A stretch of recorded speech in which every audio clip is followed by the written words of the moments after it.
You are listening to the Slow Living Podcast, and I'm your host, Stephanie O'Day. What if I told you that you could truly have the life of your dreams, the life you've always wanted, one filled with abundance, joy, and a sense of purpose? It's absolutely possible, and I see it each and every day with my coaching clients. It all starts with learning how to slow down. You deserve to live the life you've always dreamt about. Let's get started.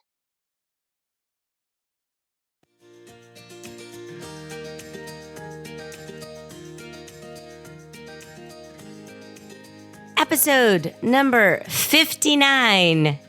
Thank you for being here and thank you for being part of the Slow Down Society. If you haven't already joined in the Slow Down Society Facebook group, you should, because if you have questions about any particular podcast episode or other things that you would like for me to feature on the podcast, that's the quickest and easiest way to get a hold of me and to just sort of interact with other like-minded people who are listening along and are on their own sort of slow down journey. And so I think you would enjoy it.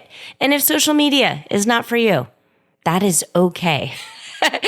There are other ways that you can connect with me. I am a real person. I answer my email. You can email me at any time, steph@stephanieoday.com. If you are not on the mailing list, you should absolutely be on the mailing list, because that is the best way to know what is going on and get a heads up of all of the new writing I do, the new features, different interviews, different activities that I've done around the interwebs, and it's free. And when you sign up, you immediately get a download printable of the Slow Down and Simplify ebook, which goes in detail through the 5 steps of slow living. And you'll also get a slow living manifesto that you can print out and hang above your desk and look at it every day. It is in color, which is beautiful, lovely, amazing, rich color. Or if you want to save on ink, there is a grayscale version that you can print out. But I would love to hear from you. Love to know that you're here. And then also, just so you know, I'm recording this in November. I'm going to take about a 6-week vacation, a for realsies vacation, where I'm going to unplug and relax and go within. And because of that, I'm going to be working on the site in some different ways and updating the Simple Shortcuts to Peace course. And there's going to be some massive things that come out and a pretty awesome coupon code for this upcoming new year. So if you want in on that, you really need to be on the mailing list so you can get a heads up when things go on sale. So a lot of people write to me and they say, Steph, I want to be in Simple Shortcuts to Peace, but the price tag is holding me back. I get it. I hear you. So for quite a while, I've been mulling over what the right thing to do is, and I've got it all mapped out, and I'm going to unveil that December 1st. So make sure that you are on the mailing list so I can help you in that way if that is something that you're interested in. We've got a listener question today, and it's from Beth. And Beth and I have worked together in the past, and I was so happy to hear her voice on the voicemail. If you would like to leave a voice message, you can do that at stephanieoday.com/podcast. There's a link where you can record any sort of voice memo. If you've got a question, a comment, a testimonial, hey, Steph, you changed my life. Thank you for episode number, I don't know, whatever it is, leave me a voicemail. I would love to hear from you, and we can feature it on an upcoming show. So I'm going to play Bethany's message here, and then we're going to kind of dissect it a little bit and see what she's talking about. Good morning, Steph. My name is Bethany, and I am a 49-year-old work in progress. I wonder if you can talk about codependency. I recently had my eyes open to the fact that I am codependent, and I've taken steps to work on this. Most helpful so far has been this quote: I realize my need for control reflects my lack of trust and respect in others. I was and am making progress, and yet yesterday morning I quote unquote helped my partner. 20 minutes later, on my drive to work, I was thinking it over. I had offered him classic codependent direction. I'd like to learn your perspective on codependency. Thanks, Steph, for all you do for our slowdown society. Okay, so let's go through what she had said. And it was really interesting because I've worked with her, and she actually was featured in episode number 35. We did some live coaching on the call. So if you want to go back and listen to episode number 35. When I think of Beth and when I think of who she is and what she has done and the goals that she has for herself and all of the things she has achieved all on her own, codependency does not bubble up for me in any way, in any way, shape, or form. First of all, I've talked about it before that I'm not a huge fan of labels because people are not black and white. Humans are not black and white. We are lots and lots and lots of nuances and different shades of color and thought. And depending on your upbringing and where you are in society and your religious background, we all have so much going on in our great big huge juicy brains, and how each person processes things it's just slightly different. And so slapping a label on and just saying, I'm a codependent person, or, I've read this, or, I've listened to this, and it makes a lot of sense. So I think I'm going to now identify as that. It doesn't ring true for me. And because I have done some in detailed work with Beth, it didn't ring true for me, for her either. So I wrote back to her and I asked her a few questions. And the best thing that happens when you get coached or when you really dive in and start self-coaching yourself. And if you're interested in self-coaching, all of the worksheets and all of the thought work is embedded within the Simple Shortcuts to Peace course. But I wrote back to her and I wanted to ask some questions. And so the questions that I wrote to her is, what makes you think you are codependent? Is this a new partner?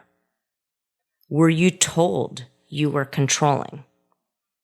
The helping that happened this morning, when you asked to help, what I asked to her was, were you asked to help? Was your partner seeking help? Or did you jump in and try to solve a problem that didn't need solving? And then in that voicemail, she rattled off a quote. So then this is the quote. I realize my need for control reflects my lack of trust and respect in others. So it's really interesting. And so what I really wanted to point out to Beth is through the work that we had done together, I didn't see her as someone who needed outside validation from others in order to feel good about herself or feel whole in any way. And through the work we had done, she had done such amazing things. And so I wrote that to her and I said, so if you can trust that if you go inside and go within and you know you can do all the things all on your own, and you have great evidence of this already. And so then she wrote back to me and she said, so the quote came from a We Can Do Hard Things podcast episode that she had listened to that Jen Hatmaker puts out. And she said she was looking for the transcript and it aired, and the guest was Melody Beattie, an author named Melody Beattie. So I didn't know who Melody Beattie was. So I Googled her. And she is an author. on codependency. And so I found her information. It says, in addiction and recovery circles, Melody Beattie is a household name. She is a best-selling author of numerous books, including Codependent No More, Beyond Codependency, The Language of Letting Go, More Language of Letting Go, 52 Weeks of Conscious Contact. Her first book, Codependent No More, was published in 1986 and has sold more than 4 million copies. Melody's compassionate and insightful look into codependency, the concept of losing oneself in the name of helping another, struck a universal chord amongst families struggling with loved ones' addiction. And 20 years later, the concepts continue to ring true for millions worldwide, as the book has sold more than 4 million copies and translated into a dozen languages. Okay, so let's unpack that a little bit and go back to Beth's question of, in this morning, she sort of triggered a fight by trying to help her partner do something. And it looks like he didn't request help and he didn't want help. And so she took a step back and paused and slowed down and realized when she was driving to work that she was being a bit controlling. And when I read her email and when I listened to her voicemail, I hadn't heard of Melanie Beattie, and I hadn't heard of this concept that she writes about, of that, that in this is that, so her definition of codependency is the concept of losing oneself in the name of helping others. And because she's an addiction specialist, it's families who are trying their hardest to help someone overcome addiction. And that someone isn't ready to receive the help, isn't ready to stop the addiction or change in any way. And so the families feel useless and helpless. So that is Melanie's definition of codependency and what Beth was sort of leaning on. My thought when I first think about codependent people is it's someone who is waiting to feel whole, that they feel as if they are one piece of a puzzle and they're waiting for someone to fill that piece, to make them feel whole. And what I pointed out to her and what I want to point out to all of you is you are already whole. You are already complete. And the best relationships come when you are strong and safe and secure and know who you are, and you know you are complete. You know you can do the hard things. You know you can figure out how to refinance your house and reside your house all on your very own. And you don't need someone to do it for you. So we had done a podcast episode a few episodes ago. So let's see, we're on number 59 right now. So what number was that one? Oh, it's funny. I'm using a Mac and it's cold in the morning. So my trackpad isn't working. And I have two computers set up here in the office. I've got an HP and a Mac, and the trackpads work opposite. So I was going up. Okay. So the episode that I was searching for was just a few ago. It was 56, Waiting to be Saved. So if you're truly a whole person and aren't dependent on anyone else, you're not waiting to be saved. You're not waiting for this extra puzzle piece to come and make you feel whole and make you feel complete.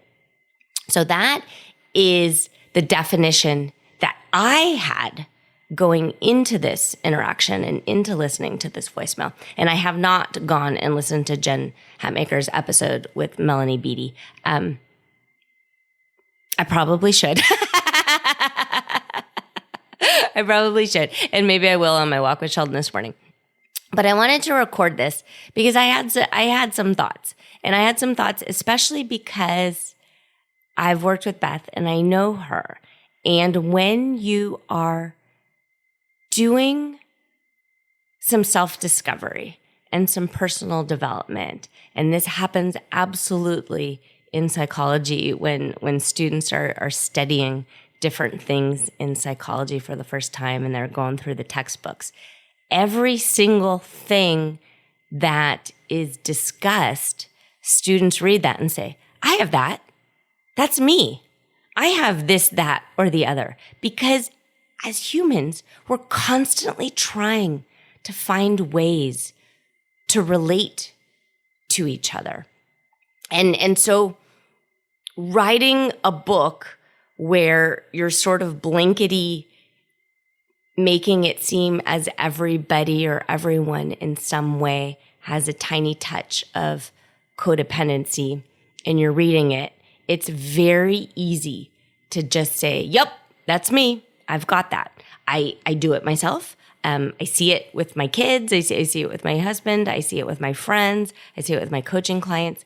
Once you start looking into something, you think that's you. The last episode we recorded, This Naked Mind, we had talked the last episode we recorded was on being sober curious. And the book that I had mentioned was called This Naked Mind. And I've gotten a few emails back from readers and listeners who thought maybe they did have an issue with an addiction in some way, which is fascinating because this author, Melanie Beattie, does talk about addiction. But what people realized by reading through this book was that they didn't have an addiction. They had a crutch. They were doing something and they weren't chemically addicted. And it was by changing their patterns, by doing a pattern interrupt and changing things, they no longer had this issue. But going into it, they had the mindset, they had the thought, they used the label that they were an alcoholic until something else pointed out to them that they weren't. So, what does this mean for you? This means that if you are searching and if you are on the hunt and if you are waiting to get answers from outside of you, you will be an easier target. And target is a loaded word, but I'm going to use it anyway. But you are more susceptible to sales messaging. You're more susceptible to thinking, this is it.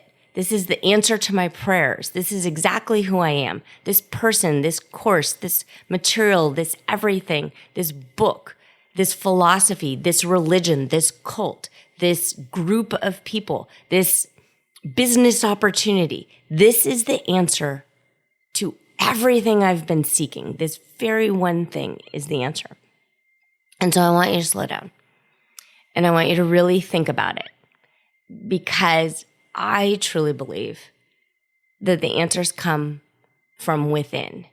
And when you know, and it feels so good and so natural and so like you're being pulled towards something instead of pushed in one direction or another. I don't want you to ever feel like you're walking the plank or as if it's inevitable that you have to struggle really hard in order and suffer through something in order to get to the other side. And so Beth pointed out that perhaps maybe she has some controlling tendencies and would like people to do things exactly the way she would like. And the fact that she stopped and slowed down and recognized that, to me, just really points out that she's not this label. And she knows what's going on. And she's working on herself. And yes, there are times when you do things that you then question and you sort of shake it up. But you are not anyone else's actions. So say your spouse or your child has some sort of massive failure. Their success and their failure is theirs alone. It's not yours. So if I don't even know the situation Bethany had with her partner, but whatever he did or didn't do isn't a reflection on her. And I think that is really what Melanie was trying to get across in her books and in the episode that she recorded with Jen Hatmaker. And that's, if you don't already slow down and pay attention to that and have that sort of differentiation that you are whole and everyone is whole and they are not a reflection of you. So for instancing, I've got 3 kids and they are all fantastic. They're just great kids and they're all different and they all have had their own successes. And if one of my kids gets a great goal, then often parents will say, "Congratulations," to me and Adam. And I always just smile and nod because I know what they mean. But all I did was sit there and cheer and get the kid to soccer practice. So her goal is her goal. Her achievement is her achievement. I get what people are saying by congratulating, but I feel pride in her and her success. It doesn't make me feel good as a parent. I already know deep down inside, I'm a great parent. It's fine. I don't need proof in that way by her having a success. Same with grades. Often parents will congratulate each other or give themselves a pat on the back when, quote unquote, we got an A in algebra or something like that. So no, unless you were sitting there in the math class at that very moment, your child got an A in algebra. And that is your child's success. And give that to your child. Don't try and take it away. Don't try and make it seem like, well, it's because I studied with you every night and I did this or that. So yes, but that's part of parenting. That's part of your job. Let the kid have the win. Let the kid feel pride that he or she is whole and wonderful and did the hard things. And that is just a sign of full-on growth and maturity that you know and you feel confident and successful of who you are. And you don't need accolades from others. And you certainly are not taking anyone else's grades as a measure of your self-worth in any way. Okay. I hope this was helpful in some way. And I hope, Beth, if you are listening, you can feel the love in my voice. And I just want to wrap you up in a great big cozy blanket. And you have so much evidence in so many ways that you can do hard things. You have done them already. You will continue to do them. You are a whole person. You are worthy. You are wonderful. You are successful. You are strong. And every day and in every way, you're getting better and better. All right, Slow Down Society. Consider yourself loved and hugged. I think you are absolutely wonderful. Have a fantastic day, and I will see you next time.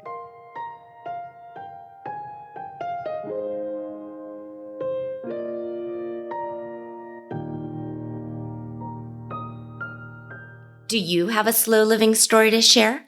Leave me a voicemail at stephanieodea.com/podcast with any questions, comments, feedback, or testimonials, and I will be sure to include it in an upcoming episode. Also, if you found value in this episode, please share it with your family and friends and subscribe through your favorite podcast provider. The more you share, comment, and leave positive reviews, the more people we can reach and share the slow living lifestyle and messaging. Thank you, Slow Down Society, and have an absolutely wonderful day.